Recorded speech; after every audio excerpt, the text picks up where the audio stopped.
Professor Solomon Rotimi is a scientist, educator, and thought leader with over 15 years of experience in cancer genomics and clinical biochemistry. His groundbreaking work focuses on how genetic, environment, and social factors intersect to shape health outcomes, especially in undeserved Black populations globally. Beyond the lab, Professor Solomon is passionate about mentoring the next generation of African leaders. He has trained hundreds of young scientists and professionals through international collaboration, public health programs, and early career development initiatives.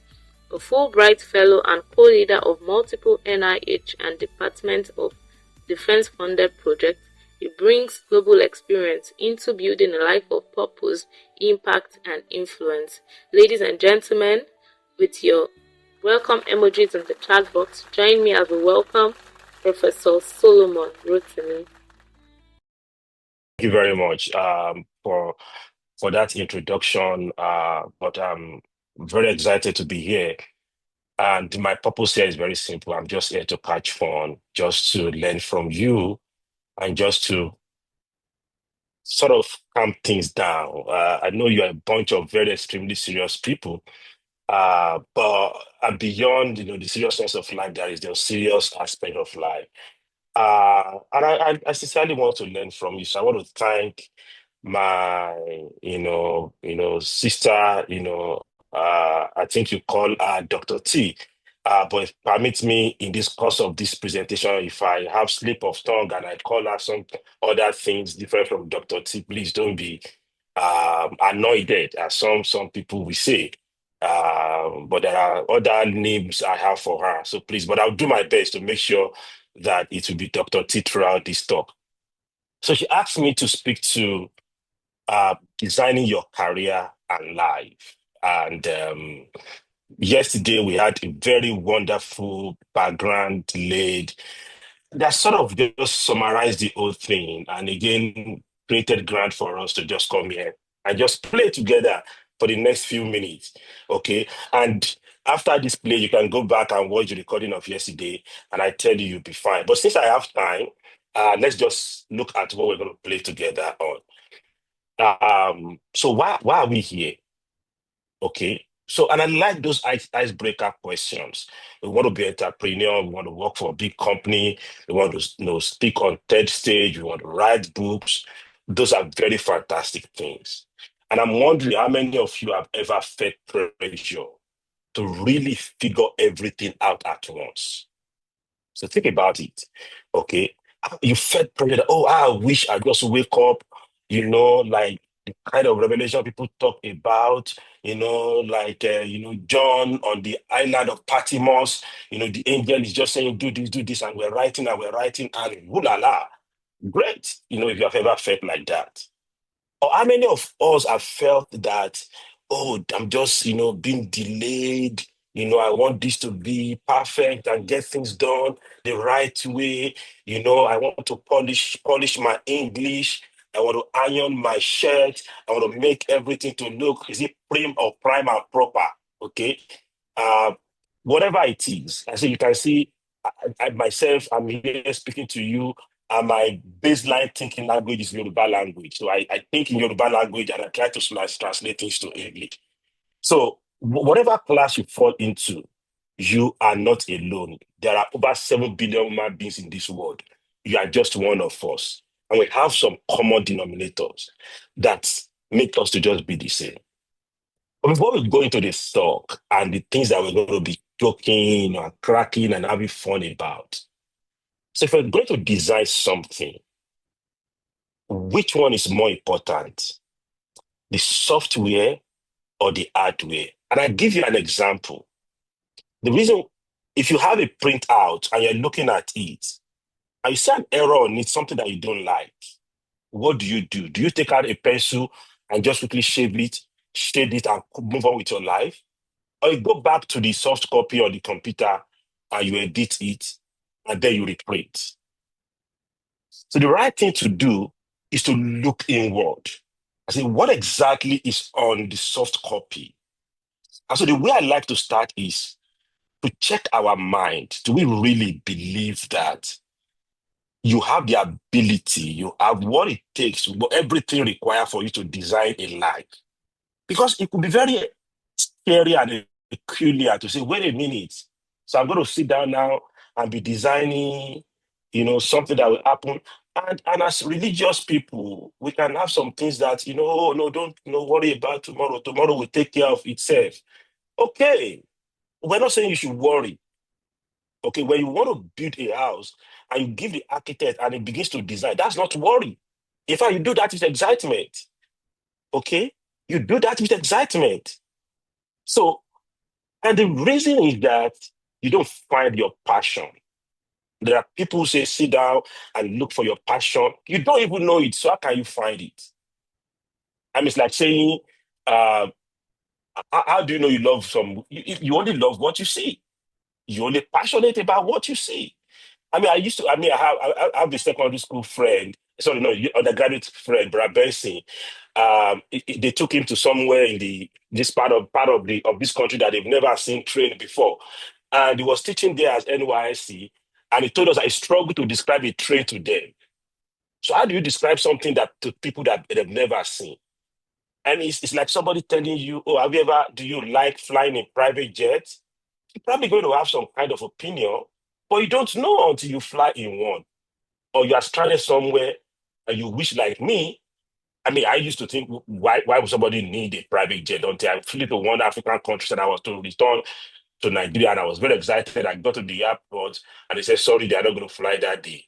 And I looked up and down and I felt mystery and I said, wow, now I know why people need private jets. So, so you need to not take things too serious that, oh, I'm going to find it somewhere that is missing, but rather begin to change your mind, change the software, and let's edit that and say, okay, really, I can design it.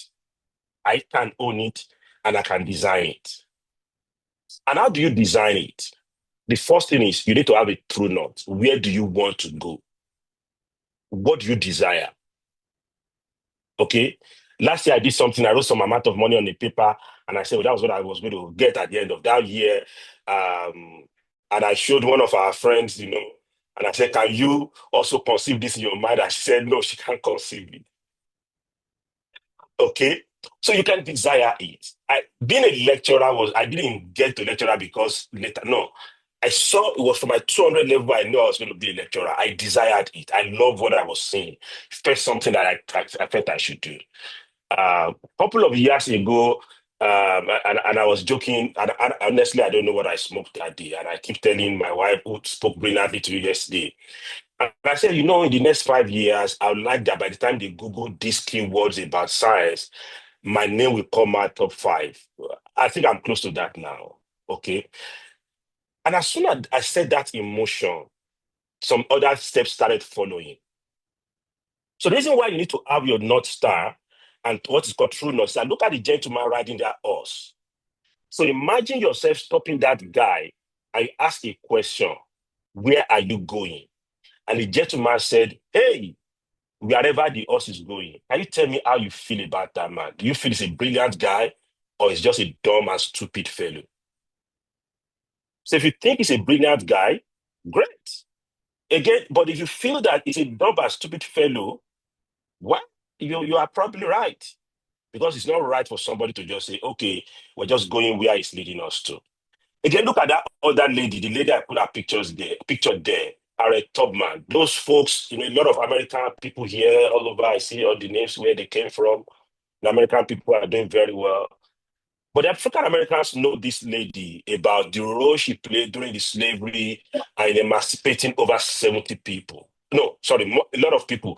But she went on what is called the Underground Railroad over 70 times, walking only guided by the true north. She looked at the star, many other like that, and said, let's walk this way, let's walk this way. They didn't have a Google map that is saying in 400 kilometers, turn right, take the third exit roundabout. No, they only had somewhere in mind they were going. And that is what it means to, the first thing is in your mind. You need to be able to know where you want to go. Again, this is not where somebody is showing you. This is not, oh, I will pray and something will appear. No, no, no, no, no, no, no. You must know where you're going to. I'm going to move very fast so that I try to cover this. So the reason why you must know where you're going to is really there is no future. We can sing, my future is bright, and we get there, all of those songs, religious songs, those are great. But really, there's really nothing called future. So if and gentleman visited me a few days ago, and I was talking to him about this, and I asked him, what are you going to eat tonight? He took a time and he paused and he said, oh, I would like to eat bread. I said, do you realize that before you came here, that future of eating bread did not exist? And what I've just asked, what you have just done is that you just designed that future. He didn't say, oh, no, let me pray about it. No. So he thought about it, and then he said he created that future in his mind. And I said, but for that future to become a reality, you now need to take some steps. Okay? And one of the steps, and she touched on this, whatever your hand finds to do, you do it. You design it. You say, this is what I want to be. Okay. And there are three things I'll give you, three principles, and then three plans to do this. The three principles are: one, you try and prototype boldly. Prototyping means experimenting, saying this, okay, I will do this. And as you are prototyping, you reframe little by little. And as you're doing this, you learn by doing, either through mentorship or internship. Somebody leads people somewhere. Somebody always showing somebody the way. There's no need to recreate the wheel. It was created over 6,000 years ago. Just ask to be shown how to do it or how to use it. You don't even need to create it. Okay? So no man was born and became an adult. Everybody was breastfed. Even if not by human being, somebody put a cow milk in your mouth. Okay? There is no, at the end of the day, self-made human being. So it's always good to find people who can show you where you are going. It makes the life easy. I mean, we've been joking. We have our friend here who told us it's info of info. And it was around 6 or 5 a.m. this morning. I was driving down to where I went to, and I just started laughing alone in the car. Anyway, so those are the three principles. But then, how do you take those principles and put them into designing your future? There are three things. There are at least three plans you should have. And it's plan A, plan B, plan C. And people say, oh, what is my plan B? I said, I don't even have plan B. Oh, some people say, I have at least three plans to say in the next 5 years. Don't think beyond 5 years. And the reason is that that's too long. I touch on that. There's a lot of uncertainty. So just limit to 5 years maximum, but minimum 3 years. Okay. Uh, I like philosophy a lot. So forgive me if your faith or your religious belief or spirituality does not align with it. Just see it as just what people talk about. So this gentleman, Charlie Munger, was a founder with Warren Buffett, and he said a lot of things. I really like to quote him. He said, "To get what you want, you have to deserve what you want." This world is not yet a crazy enough place to reward a bunch of undeserving people. Don't say they didn't give me something. No, you don't deserve it. Forget about it. Move on with your life. Oh, I didn't get it. No, how would you get there? What did you do to get there? So that's a plan A, which people like to follow a lot. That's the default plan. Okay, stay on the familiar road. Going back to old system of rules. Oh, I'm a lecturer. This is what lecturers do. Just stay there. Okay. Plan B is that people get stuck in doing that routine. I say, yeah, what do we do? Nothing. We just talk here and wait. The third plan is you can actually dream wide. I mean, you are the owner of your head. Just use it the way you like and think big and dream wide. And I said, okay, the founder of this, academy is a church sister. So let's look for a biblical example to exemplify these three plans. And I found one in 2 Kings 7, 3 to 4. That's where I want to stay. Pastors really preach about, the man whose hand, the king rests, saying, not having faith and saying, no, it's not possible against tomorrow. for the farmer in Samaria to be over and all of that. You've heard a lot of that in church. But I want to tell you another part of that story. It's about the four lepers who were just outside and they were hungry. So they saw their situation the same way you are probably seeing your situation now. And they asked themselves questions. They said, okay, why are we sitting here until we die? So there's a conclusion. The end is that they will die. Okay? And they went ahead, they say, if we say we will enter into the city, then the farmer in the city, and we shall die. Okay? Well, if you go option A, death. Okay, there's what of the option B? If we sit here still, we will die also. Okay, fine. Let us fall onto the host of the Syrians. If they save us, we shall live. If they kill us, we shall die. So the common end at end for the three is that they died. But there's a third option that has another possible outcome that they may live.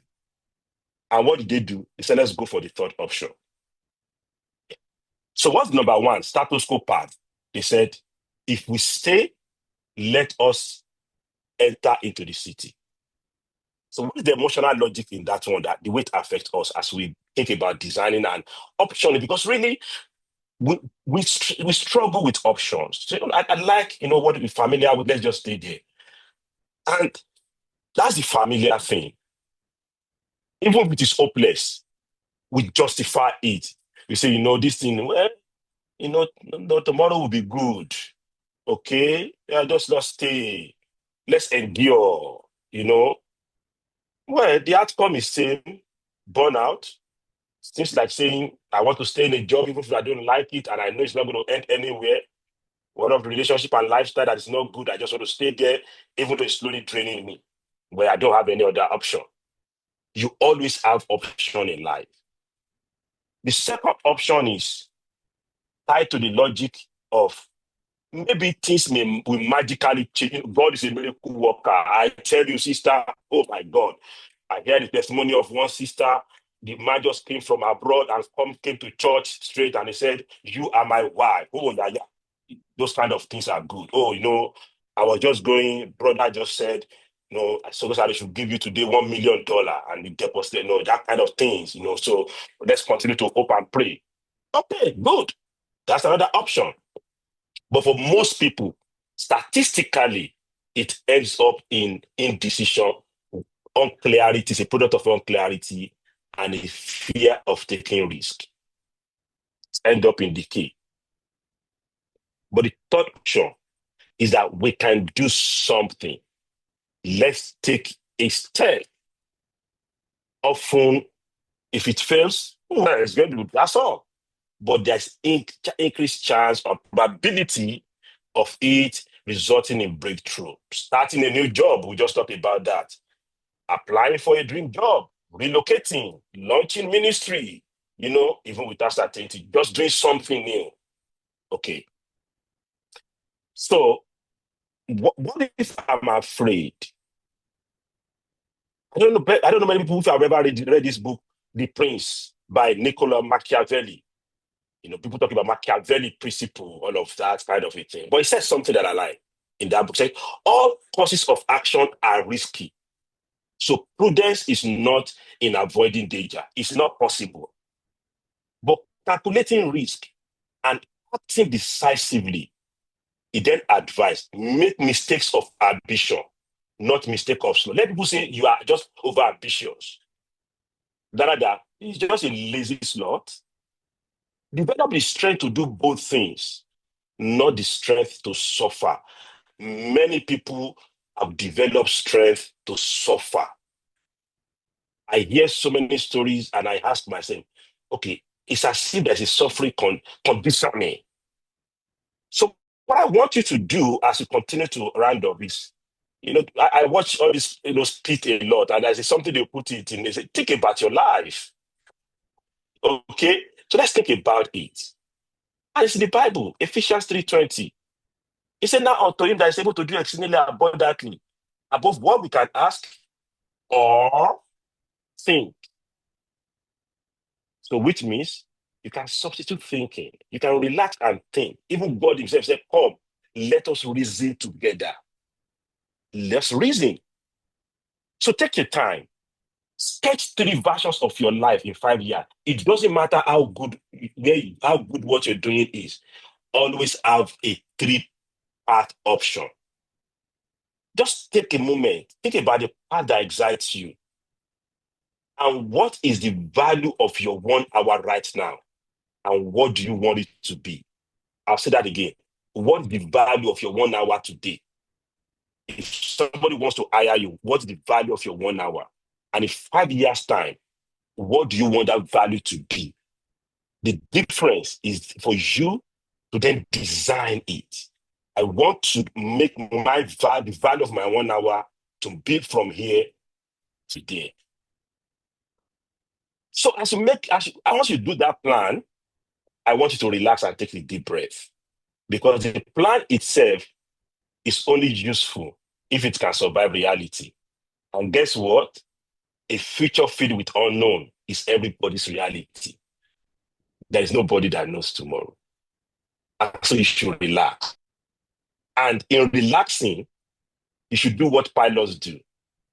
You have a plan of flight, but no flight ever goes according to the plan. But eventually, all flights get to their destination if there is no crash on the way.